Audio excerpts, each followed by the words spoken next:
আসসালামু আলাইকুম প্রিয় দর্শক। অন্য মঞ্চের আলোচনায় আজ আমাদের সঙ্গে রয়েছেন। নমস্কার, আমি তরুণ ঘোষ। গতকাল আমি একটা ভিডিও করেছিলাম যে বাংলাদেশের রাষ্ট্রদূত প্রণয় বর্মা তিনি তার এখতিয়ারের বাইরে গিয়ে কিছু মন্তব্য করেছেন, যে মন্তব্যটা সরকারের নীতির বাইরে, তাই তাকে দিল্লিতে ডেকে পাঠানো হয়েছে। গতকালের ভিডিও করেছিলাম। তো সেই ভিডিওতে আমি বলেছিলাম তিনি মানে ভারতবর্ষের যা নীতি এই মুহূর্তে ঘোষিত নীতি, এখনই কোনো ট্রাভেল ভিসা দেওয়া হবে না। তিনি আগ বাড়িয়ে বলেছেন ট্রাভেল ভিসা খুব তাড়াতাড়ি দেওয়া হবে, এবং তিনি বিভিন্ন ভিসা সেন্টারগুলোতে তিনি ঘোরাফেরা করেন, এবং তিনি এখতিয়ার বহির্ভূতভাবে কখনো জামাত, কখনো এনসিপি, কখনো বিএনপি, তাদের সঙ্গে খুব ঢলাঢলি গলাগলি এই সমস্ত করে বেড়ান, যেটা রাষ্ট্রদূতের কাজ নয়। ভারতের রাষ্ট্রদূত, তার একটা মর্যাদা আছে, সেই মর্যাদাকে উনি উল্লঙ্ঘন করেছেন। এটাও তার বিরুদ্ধে অভিযোগের একটা। এখন কালকে রাত্রিবেলা উনি ফিরেছেন, আজকে সকালে হয়তো বিদেশ দপ্তরে উনি যাবেন, গিয়ে বিদেশ সচিব বিক্রম মিশ্রির সঙ্গে তিনি কথা বলবেন এবং অন্যান্যদের সঙ্গে কথা বলবেন। দরকার হলে ডক্টর জয়শঙ্করের সঙ্গেও তার কথা হতে পারে। এখন তিনি হয়তো সাময়িকভাবে বাংলাদেশে ফিরবেন, কয়েকদিনের মধ্যে বাংলাদেশে ফিরবেন, কারণ তাকে তো চার্জ হ্যান্ডওভার করতে হবে। আমাদের কাছে যতদূর খবর আছে সেটা হচ্ছে, পরবর্তী রাষ্ট্রদূত হিসেবে যিনি নিয়োগপ্রাপ্ত হতে যাচ্ছেন বাংলাদেশে, তার নাম হচ্ছে প্রদীপ কুমার রাওয়াত। ইনি এখন বেজিংয়ে আছেন, মানে চাইনিজ রাষ্ট্রদূত হিসেবে ইনি এখন বেজিংয়ে অবস্থান করছেন। তাকে ওখান থেকে ফিরিয়ে আনা হচ্ছে, ফিরিয়ে এনে তাকেই বাংলাদেশের পরবর্তী রাষ্ট্রদূত করা হবে। এটা একটা মোটামুটি শোনা যাচ্ছে। তার মধ্যে হয়তো 2 তারিখ বা 4 তারিখ এরকম একটা কোনো একটা সময় হয়তো এটা হবে। এখন প্রণয় বর্মা কি কি করেছেন? প্রণয় বর্মা অনেক এর আগেও বেশ কয়েকটা অবান্তর মন্তব্য করেছেন, যেটা ভারতের স্বার্থ বিঘ্নিত হয়। তিনি বলেছেন যে বাংলাদেশকে বাঁচিয়ে রাখার দায়িত্ব হচ্ছে বাংলাদেশের। বাংলাদেশের অর্থনৈতিক এতে কি বলে, সঠিক লাইনে চালানোর জন্য, রেলগাড়ি চালানোর জন্য তা ভারতের যা দরকার ভারত তাই করবে, এবং ভারত থেকে নতুন ইঞ্জিন বাংলাদেশকে দেওয়া হবে। এ সমস্ত অনেক মন্তব্য উনি সরকারি অনুমতি ছাড়া উনি বলেছেন। সব কিন্তু নোট করা ছিল, কিন্তু ওগুলোও কোনো ধর্তব্যের মধ্যে ধরেনি। তাকে ভারতবর্ষের যে হাই কমিশনার, তার একটা লেভেল আছে, সেই লেভেলের নিচে ভারতবর্ষের হাই কমিশনার নামেন না। কারণ ভারতবর্ষ যে লেভেলে খেলাধুলো করে, সেই লেভেলে ভারতবর্ষের যে রাষ্ট্রদূতেরা আছে, সেই রাষ্ট্রদূতেরা কখনো ওই লেভেলের নিচে নামে না। তিনি প্রণয় বর্মাকে এখানে ডাকছে, উনি চলে যাচ্ছেন, ওখানে ইফতার পার্টি, ওখানে চলে যাচ্ছেন, যে পারছে তার ঘরে ঢুকে যাচ্ছে, যখন তখন তার সঙ্গে মিটিং করছে, যে আসছে তার সঙ্গে কথা বলছেন। এটা তো হতে পারে না। উনি আগ বাড়িয়ে যেগুলো করছেন ভারতের নীতির বিরুদ্ধে করছেন। এখন উনি সৎ জবাব যদি দিতে পারেন, মানে অনেস্ট জবাব যদি দিতে পারেন, তাহলে তিনি বাঁচলেন। আদারওয়াইজ ওই হ্যান্ড ওভার করে দিল্লি আসার পর তার স্থান হবে কোথায় জানেন? শান্তিং পোস্টিং। শান্তিং পোস্টিং কাকে বলে জানেন? সেটা হচ্ছে কোনো একটা ডিপার্টমেন্টের ডিরেক্টর বা অন্য কিছু একটা বানিয়ে তাকে 5-7 বছরের জন্য ঢুকিয়ে দাও, রাষ্ট্রদূত আর হওয়া হলো না, ওই নামে ঢেঁড়া পড়ে গেল আর কি। প্রণয় বর্মার নামে ঢেঁড়া পড়ে গেল। আর যদি উনি সদুত্তর দিতে পারেন, তাহলে হয়তো কোনো একটা ছোটোখাটো রাষ্ট্রে একটা রাষ্ট্রদূত করে হয়তো ছেড়ে দেওয়া হতে পারে। এখন কোনটা হবে আমি বলতে পারবো না। তবে আজকে তারেক রহমানের সঙ্গে আমাদের এনএসএ অজিত দোভাল তার একটা কথাবার্তা হয়েছে। এই খবরটা আপনাদের দিই। কথাবার্তা কি হয়েছে সেটা হচ্ছে যে পরস্পর বিরোধী বক্তব্য কেন হচ্ছে, কারণ যে 10টি পয়েন্টের ওপরে কথাবার্তা হয়েছে তার প্রথম 2টি পয়েন্ট ছিল শেখ হাসিনার ওপর থেকে সমস্ত মামলা প্রত্যাহার করা, এবং 2 নম্বর পয়েন্ট ছিল তাকে রাজনৈতিক পরিসর দিতে হবে এবং সুষ্ঠু পরিবেশ দিতে হবে যেখানে তিনি রাজনীতি করতে পারেন। এবং গতকালকে মির্জা ফখরুল একটা কথা বলেছেন যে মানে বিএনপির যিনি নেতা মির্জা ফখরুল, তিনি একটা কথা বলেছেন যে আওয়ামী লীগকে কোনোভাবেই আওয়ামী লীগের বিরুদ্ধে নিষেধাজ্ঞা তোলা হবে না। অথচ আপনার গতকালকে 124 জন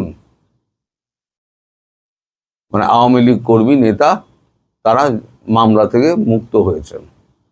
এই 124 জনের মধ্যে কিন্তু শেখ হাসিনার নামও ছিল। এই 4-5 আগস্টে জেহাদ বলে একটি 11 বছরের বাচ্চা ছেলে, সে অন্য যেখানে গন্ডগোল হচ্ছিল সেখানে নয়, অন্য কোনো একটা জায়গায় তার পায়ে গুলি লাগে, তারপরে তার চিকিৎসা করা হয়, তারপরে সে কোথায় চলে যায়, বাড়ির লোক বলে আমার ছেলেকে হত্যা করা হয়েছে, সে নিরুদ্দেশ, তার বডি পাওয়া যাচ্ছে না। এখন সেই ছেলেটা তো নেই, পুলিশ দেখেছে, ব্যাস শেখ হাসিনা সহ 124 জনের বিরুদ্ধে মামলা করে দেওয়া হয়েছে। এখন সেই ছেলেটি বাড়ি ফিরে এসছে, যখন বাড়ি ফিরে এসছে তখন কথা মানে রড রটে গেছে যে এই ছেলেটি তো বাড়ি ফিরে এসছে। পুলিশ এসছে, পুলিশ তদন্ত করে দেখেছে হ্যাঁ এই তো 11 বছরের জেহাদ এতদিন লুকিয়েছিল, কোথায় ছিল না অন্য জায়গায় কোথায় গেছিল, এখন বাচ্চা ছেলে সে ভুলভাল বলছে অনেক কিছু। তো যাই হোক, তার যেটা বোঝা যাচ্ছে তার বাবা মা ছেলেকে লুকিয়ে ছেলে মারা গেছে বলে কিছু টাকা পয়সা আদায় করার সরকারের কাছ থেকে ধান্দা করছিলেন। তার জন্যই ছেলেটিকে মৃত বলে, নিজের ছেলেকে মৃত দেখিয়ে দিচ্ছে পয়সার জন্য, মৃত দেয় নিজের বাচ্চাকে, 11 বছরের বাচ্চাকে মৃত দেখিয়ে দিচ্ছে। এই হচ্ছে সংস্কার, বাবা সংস্কার ভাই, বাবা। তো যাই হোক, এরকম সংস্কার আমাদের হিন্দুদের মধ্যে নেই ভাই। তো যাই হোক, সেই ছেলেটি ফিরে আসার পর তারপর গত দিন সাতেক আগে 164 তাতে 164 ধারায় তাতে একটা জমানবন্দি দেয় সে, যে না আমি অন্য জায়গায় গেছিলাম, সেখানে গোলাগুলি চলছিল, আমার পায়ে গুলি লেগেছিল, তার বাড়ি ফিরে এসেছিল, চিকিৎসা হয়েছে, তারপর বাবা মা দূরে পাঠিয়ে দিয়েছে, বলেছে বাড়ি আসবি না, টাকা পয়সা পাই তবে বাড়ি আসবে। তো আমি আর থাকতে পারছিলাম না, খেয়ে থাকতে পারছিলাম না, তাই আমি বাড়ি চলে এসেছি। এবার এটা যখন আদালতে পেশ হয় তখন আদালত বেশ ক্ষুব্ধ হয়। আদালত ক্ষুব্ধ হয়ে তখন আদালত বলেন, জাজ বলেন যে এই ধরনের মামলা যত আছে এই মামলাগুলো সরকারকে মুখ পোড়াচ্ছে, এই সমস্ত মামলা কোনোটাই টেকে না এবং সব মামলা ভিত্তিহীন। এই সমস্ত যত মামলা আছে ভিত্তিহীন মামলা, যার সাক্ষ্য প্রমাণ নেই, যার আসামি নেই, যার যে মারা গেছে সে নেই, যে হত্যা মামলা করা হয়েছে তার দেহ পাওয়া যাচ্ছে না, দেহ যতক্ষণ না পাওয়া যাচ্ছে সে মারা গেছে না সে হারিয়ে গেছে না কি হয়েছে কি করে বোঝা যাবে? সেটাই তো হয়, যতক্ষণ না মৃতদেহ উদ্ধার হচ্ছে ততক্ষণ পর্যন্ত নিশ্চিত হওয়া যাবে না কিন্তু আইনের চোখে যে সে মারা গিয়েছে, আর মৃতদেহ পেতে হবে, সেটাই হচ্ছে আইন। এটা আমাদের দেশে, আপনাদের দেশে কি আমি জানি না। মামলা জুড়ে দিল তো মামলা জুড়ে দিল, আমাদের এখানে হয় না, মামলা জুড়ে দিলেই হবে না, মৃতদেহ আগে বার করতে হবে। হ্যাঁ, তখন হয়তো কাস্টডিতে নিল, কিন্তু মৃতদেহ যদি খুঁজে না পায় এবং হত্যার অস্ত্র যদি খুঁজে না পাওয়া যায় তাহলে কিন্তু সে মামলা দাঁড় করানো খুব মুশকিল আমাদের দেশে। তো আপনার দেশে কি মামলা হয় কি হয় না আমি তো বলতে পারবো না। তো এখন এইটা নিয়ে যে এখন মানে দু রকমের বক্তব্য হচ্ছে। এক হচ্ছে তারেক রহমান সরকারের সঙ্গে, ভারত সরকারের সঙ্গে কথাবার্তা বলছেন, উনি বলছেন আমাকে 1-2 মাস টাইম দিন, 2-3 মাস টাইম দিন। আবার অন্য পক্ষে তারই দলের একজন বর্ষিয়ার নেতা তিনি বলছেন যে শেখ হাসিনার দল, আওয়ামী লীগ এবং শেখ হাসিনার বিরুদ্ধে মামলা প্রত্যাহার করা হবে না, নিষিদ্ধ দল থাকবে, নিষিদ্ধ দলের বাইরে কোনো কাজকর্ম করতে দেওয়া হবে না, নিষিদ্ধ দলকে কোনো কাজকর্ম করতে দেওয়া হবে না। এই যে একই দলের দুরকম নীতি, প্রধানমন্ত্রী একরকম বলছেন, তার দলের একজন শীর্ষ নেতা তিনি একরকম বলছেন, কোনটা ঠিক ভারত ঠিক করে নেবে? কোনটা ঠিক বলুন, ভারত ঠিক করে নেবে, আপনারাই বলে দিন। এটা অজিত দোভালের সঙ্গে একটা ফোন আলাপ হয়েছে এবং অজিত দোভাল আচ্ছা করে ডোজ দিয়েছেন। তাতে এবার দেখা যাক যে এবার কি হয়। মির্জা ফখরুল ঢোক গেলেন কি ওগ্রান, মানে বমি করেন না গিলে ফেলবেন, কোনটা?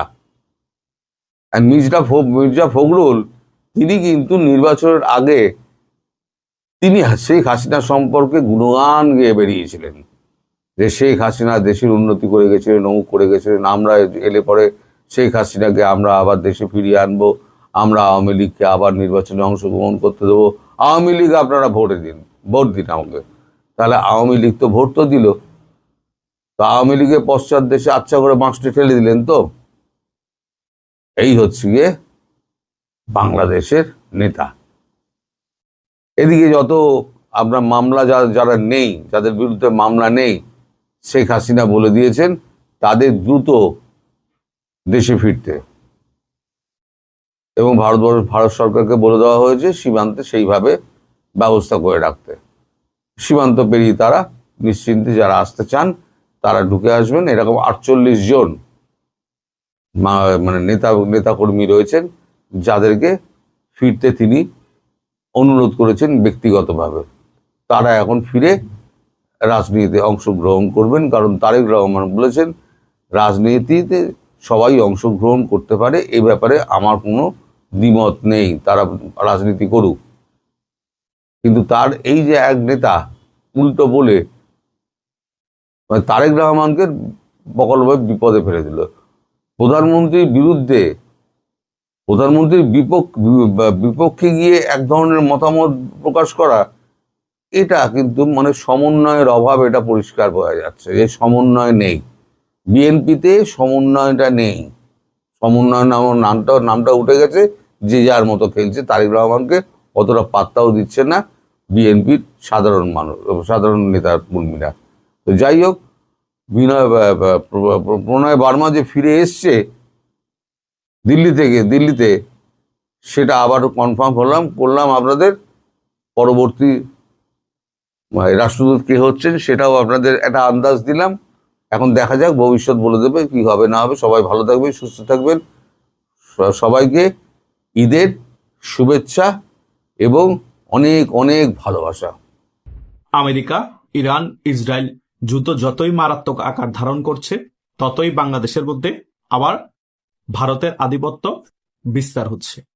অনেকেই প্রশ্ন করতে পারেন, কিভাবে আধিপত্য বিস্তার হচ্ছে আগের মতো, আপনি কি করে বুঝলেন? এই রিসেন্টলি আপনি বিভিন্ন ধরনের খবরগুলো দেখেন।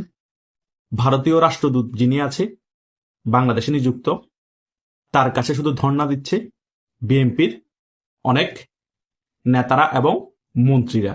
হঠাৎ করে বিএনপির এত ভারত প্রীতি কেন হলো, এবং ভারতেরও বিএনপির সাথে এত ধরম মহরম সম্পর্ক কেন হয়ে গেল? আবার হুট করে আজকে একটি বক্তব্য দিয়ে দিলেন মির্জা ফখরুল ইসলাম আলমগীর যে বাংলাদেশ আওয়ামী লীগের উপর যে কার্যক্রম নিষেধাজ্ঞা আছে সেটা আমরা তুলব না। আমার কথা হচ্ছে, ভারতের বাংলাদেশে আধিপত্য বেড়ে যাচ্ছে, দ্বিতীয়ত বিএনপিও ভারতের সাথে সম্পর্ক ভালো করছে, তৃতীয়ত হুট করে মির্জা ফখরুল এই বক্তব্য দেওয়ার কারণ কি? তার মানে হচ্ছে ভারত এখন অপশন বি অ্যাপ্লাই করে খেলছে। অপশন বিটা কি? ভারত এখন আওয়ামী লীগ নিয়ে অনেক বেশি কনসার্ন না, এখন বর্তমানে যে বিএনপি সরকার আছে তার সাথে কূটনীতিকভাবে একটা ভালো সম্পর্ক করতে চাচ্ছে এবং আধিপত্য বাংলাদেশে বিস্তার করতে চাচ্ছে। এবং বিএনপিও চাচ্ছে ভারতের সাথে খুব ভালো একটা সম্পর্ক করি, এবং আওয়ামী লীগের বিষয় নিয়ে যাতে ভারত মাথা না গামায় সেই বিষয়েও আমরা ভারতের কাছে তুলে ধরি। ভারত এখন দুই দিকেই খেলছে, ডাবল স্ট্যান্ডার্ড বলা হয়। ভিতরগতভাবে আওয়ামী লীগের সভানেত্রী শেখ হাসিনাকে ভারতে জায়গা দিয়ে রেখেছে এবং আওয়ামী লীগের অনেক নেতাকর্মীও ভারতে আছে। সে বিষয়ে যাতে বিএনপি কোনো কথা না বলে সেটার দিক দিয়েও বিএনপিকে চাপে রেখেছে। অন্য দিক দিয়ে আওয়ামী লীগ ভারতের বিরুদ্ধে কোনো কথা বলতে পারছে না। এইদিকে ভারত বিএনপির সাথে সম্পর্ক ভালো রেখেছে এবং আওয়ামী লীগ নিয়েও বিএনপিকে হালকা কূটনীতিক প্রেসার দিল, অনেক বেশি চাপ সৃষ্টি করছে না যাতে আওয়ামী লীগের উপর যে কার্যক্রম নিষেধাজ্ঞা আছে এবং আওয়ামী লীগ যাতে বাংলাদেশের রাজনীতিতে ফিরে আসতে পারে। সে সুযোগে বিএনপি বুঝতে পেরেছে ভারত আমাদের সাথে সম্পর্ক ভালো রাখবে, তাদের সাথে আমরা আমাদের সাথে ভারতের সাথে সম্পর্ক ভালো রাখতে হবে। ভারত এখন আওয়ামী লীগকে ফিরিয়ে আনার জন্য আমাদেরকে ওই রকম বেশি প্রেসার ক্রিয়েট করছে না, আমদানিও করছে এবং আমরাও অনেক কিছু রপ্তানি করছি। সো আওয়ামী লীগের কার্যক্রম নিষিদ্ধের যে ঘোষণা আছে আগে থেকে সেটা আমরা না তুললেও কোনো সমস্যা নেই। সেই কারণেই মির্জা ফখরুল গতকালকে এই বক্তব্য দিয়ে দিয়েছে।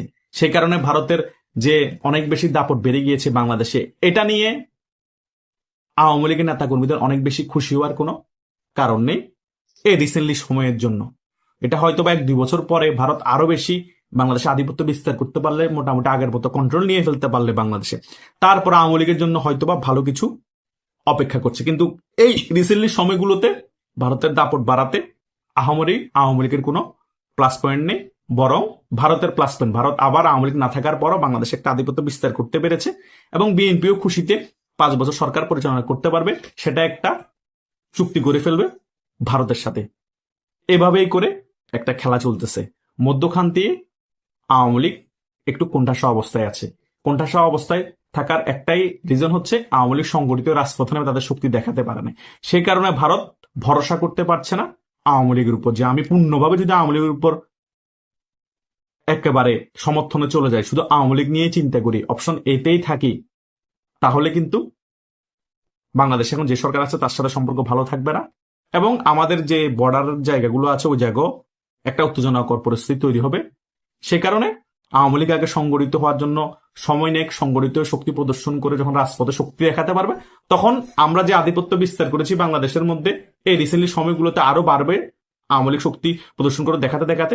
ততক্ষণে আমরা মোটামুটি আধিপত্য বিস্তার করে আওয়ামী লীগের শক্তি সঞ্চয় করুক, ততদিন বিএনপি ক্ষমতায় থাকুক, ওদেরকে সমর্থন দিয়ে আমরা বিএনপিও আমাদের সাথে একটা সম্পর্ক ভালো রাখুক। এভাবেই করে এখন রাজনীতি খেলাটা চলছে। তাই আওয়ামী লীগের মতো করে শক্তি সঞ্চয় করে ফিরে আসতে হবে, তা না হলে বিএনপি এবং ভারতের সাথে যে সম্পর্ক আছে সেটা এভাবেই চলতে থাকবে যতদিন পর্যন্ত আওয়ামী লীগ তাদের শক্তি রাজপথে প্রদর্শন করতে পারবে না। যতই ভারতের বাংলাদেশে আধিপত্য বাড়ুক, দাপট বাড়ুক এবং বিএনপির সাথে আরো দহরম মহরম সম্পর্ক বা আরো খারাপ হয়ে যায়, কোনো লাভ নেই। একটা জিনিস মাথায় রাখতে হবে, আন্দোলন সংগ্রাম আমাদের নিজেদের দেশের মানুষ নিয়ে করতে হবে এবং রাজপথে আমাদের নিজেদের দেশের মানুষ নিয়ে রাজপথ দখল করতে হবে। ভারত জাস্ট একটা কূটনীতিক প্রেসার ক্রিয়েট করতে পারবে বা কূটনীতিক ভাবে একটা সাহায্য সহযোগিতা করতে পারবে, এতটুকু পর্যন্ত ভারতের ক্ষমতা। ভারত আওয়ামী লীগের জন্য এই বিএনপি সরকারের সাথে অনেক বেশি খারাপ সম্পর্ক করবে না এবং আমদানি রপ্তানি কোনো কিছুই বন্ধ করবে না এবং বিএনপি সরকারও ভারতের সাথে সম্পর্ক ভালো রাখবে, তেলায় তেলায় চলবে। কারণ বিএনপিরও তো 5 বছর অন্তত যে সরকার নতুনটা এসেছে বিএনপি, ওটা তো ক্ষমতায় থাকতে হবে এবং পরবর্তী আরো 5 বছর যাতে ক্ষমতায় থাকতে পারে সে কারণে ভারতের সাথে আরো নমনীয় হয়ে চলবে, যাতে ভারত বুঝতে পারে যে বিএনপি থাকলে আমাদের জন্য কোনো ক্ষতিকারক না। আওয়ামী লীগের মতোই তো বিএনপি আমাদের সাথে সম্পর্ক ভালো রাখছে এবং আমাদের কথা শুনছে। সো আওয়ামী লীগ যখন শক্তি সঞ্চয় করে ফিরতে পারছে না, সো আওয়ামী লীগ নিয়ে এত আমরা হেডেক নিয়ে কোনো লাভ নেই। বিএনপিও সেটা বোঝানোর চেষ্টা করছে এই ভারতকে। সেই কারণে ভারতের হাই কমিশন কার্যালয়, রাষ্ট্রদূত কার্যালয়ে বারবার ঘুরপাক খাচ্ছে বিএনপির নেতারা এবং মন্ত্রীরা, বারবার বৈঠক বসছে, বারবার কথোপকথন হচ্ছে এই সকল বিষয়ের কারণে। আমি যে এই বিষয়গুলো আপনাদেরকে খুব ক্রিটিক্যাল জিনিসগুলা পুঙ্খানুভাবে বোঝানোর চেষ্টা করেছি, যারা মোটামুটি রাজনীতির সাথে সংশ্লিষ্ট আছেন তারা মোটামুটি বুঝতে পেরেছেন আমি কি বোঝাতে চেয়েছি। ভারত আওয়ামী লীগকে সমর্থন করে, আওয়ামী লীগ ক্ষমতায় আসুক সেটা ভারত একদম মন থেকে চায়, কিন্তু ভারত সবার আগে তাদের স্বার্থকে চিন্তা করে। ভারত আওয়ামী লীগের স্বার্থের কারণে একেবারে রিস্ক নিয়ে বর্তমান যে রাজনৈতিক সরকার আছে বিএনপি তাদের উপর চাপ প্রয়োগ করবে, একেবারে যুদ্ধ অবস্থা তৈরি করে ফেলবে বিভিন্ন কিছু করে। সেটা এখনো সম্ভব না বা এখনো সময় আসে নাই। যদি আওয়ামী লীগ শক্তি দেখাতে পারে, শক্তিমত্তা দেখাতে পারে, রাজপথে ফিরে আসবে মনে হয়, রাজপথ দখল করে ফেলবে, এরকম অবস্থা তৈরি করতে পারে, তাহলে ভারত তাদের আসল রূপ দেখাবে। তখন ভারত একটা রিস্ক নিবে যে এই সরকারের সাথে আমরা খাইলো এবং এই সরকারের সাথে আমরা একেবারে যুদ্ধ অবস্থা তৈরি করলো, কোনো সমস্যা নাই, আমরা যে কোনো মুহূর্তে আওয়ামী লীগ দিয়ে তো রেজিম চেঞ্জ করে ফেলতে পারবো এবং আওয়ামী লীগকে আবার ক্ষমতায় বসে দিতে পারবো। কিন্তু এখন ওই অবস্থা নাই বা কাছাকাছি অবস্থাও নাই আওয়ামী লীগ। সেই কারণে ভারত ওই অপশনটাকে হাইডে রেখে অপশন বি তেই এখন চলছে এবং বিএনপির সাথে সম্পর্ক ভালো রেখেই সকল কার্যক্রম পরিচালনা করছে এবং বিএনপিও ভারতকে স্পেস দিচ্ছে বাংলাদেশ আবার আগের মতো আধিপত্য বিস্তারের জন্য। বিএনপি আমেরিকার সাথে সম্পর্ক আগে যেরকম অনেক বেশি ভালো ছিল এককভাবে, সেটা কমিয়ে এনেছে। আমেরিকার আধিপত্য একটু একটু আছে, কিন্তু আমেরিকার আধিপত্য এই ভারত সিস্টেমেটিক ভাবে বাংলাদেশে কমানোর চেষ্টা করছে বিএনপির সাথে সম্পর্ক ভালো রেখে। এবং আমেরিকা আস্তে আস্তে কোণঠাসা হয়ে যাচ্ছে, কারণ ইরান যুদ্ধে আমেরিকা একটু ব্যাকফুটে চলে যাচ্ছে চীন এবং রাশিয়ার কূটনীতিক খেলার কারণে, এবং ভারতও বিতর্কতভাবে ইরানের সাথে সম্পর্ক ভালো রেখেছে রাশিয়ার কারণে। সো ভারতের মেইন টার্গেট হচ্ছে বাংলাদেশে আবার পুরনো আধিপত্য বিস্তার করা এবং 1-2 বছর আওয়ামী লীগকে সময় দেওয়া, সংগঠিত হয়ে শক্তিমত্তা নিয়ে ফিরে আসার জন্য। এতদিন পর্যন্ত ভারত যত দাপট আছে সকল দাপট থাকার পর বিএনপির উপর কোনো প্রেশার ক্রিয়েট করবে, জাস্ট কূটনীতিকভাবে বোঝানোর চেষ্টা করবে আওয়ামী লীগের রাজনীতিতে ফিরিয়ে আনুন। আর এইদিকে বিএনপি আওয়ামী লীগকে রাজনীতিতে ফিরিয়ে আনার জন্য কোনো কিছুই করবে না, যা করার আওয়ামী লীগকে করতে হবে। আর আওয়ামী লীগ কারো উপর ভরসা করে রাজনীতিতে ফেরার চিন্তা করলে সেটাও ভুল হবে। আওয়ামী লীগ নিজেদের কর্মীদের উপর ভরসা করতে হবে, নিজেদের নেতাদের উপর ভরসা করে আওয়ামী লীগ বাংলাদেশের রাজনীতিতে আন্দোলন সংগ্রামের মাধ্যমে ফিরে আসতে হবে। ইন্ডিয়া বাংলাদেশে কি দাপট বেড়ে গিয়েছে না কমে গিয়েছে, ইন্ডিয়া বাংলাদেশে আবার আধিপত্য বিস্তার করেছে, সকল কিছুই থাকবে এটা অপশনাল হিসেবে। আর বাকিটা বাংলাদেশ আওয়ামী লীগকে সংগঠিত হয়ে রাজপথে নেমে করতে হবে। কারণ বিএনপি আওয়ামী লীগের মেন প্রতিদ্বন্দ্বী রাজনৈতিক দল। বিএনপি কখনোই চাইবে না বাংলাদেশের মধ্যে আওয়ামী লীগের রাজনীতি আবার ফিরে আসুক, আবার আওয়ামী লীগ শক্তি সঞ্চয় করে আগের মতো শক্তি নিয়ে নির্বাচনে অংশগ্রহণ করুক। বিএনপি কখনোই চাইবে না। বিএনপি নিয়ে যতই প্রেশার থাকুক, বিএনপি চাইবে আওয়ামী লীগ কোনটাসা থাকুক, শক্তি নিয়ে ফিরতে না পারুক, আওয়ামী লীগের নেতৃত্ব দুর্বল হয়ে যাক, আমরাই ক্ষমতায় থাকি। এটাই হচ্ছে রাজনীতি। এটা আওয়ামী লীগ হলেও করতো, বিএনপি এখন ক্ষমতা আছে, বিএনপি করতেছে। এটা ন্যাচারালি, এটা মেনেই আওয়ামী লীগকে রাজনীতি করতে হবে এবং আওয়ামী লীগের কর্মীরা এগুলো মেনেই রাজনীতি করতে হবে। সো হতাশ হওয়ার কিছু নেই, উজ্জীবিত হয়ে শক্তি সঞ্চয় করুন, রাজপথে নামার প্রস্তুতি গ্রহণ করুন। এটাই হবে আমার মূল কথা। বাকিটা আপনাদের নেতারা কি নির্দেশনা দেয় সেটার উপর ডিপেন্ড করবে। আশা করছি আপনারা সকল বিষয় বুঝতে পেরেছেন। তবুও যদি কোনো কনফিউশন থাকে কমেন্ট করে আমাকে জানাতে পারেন।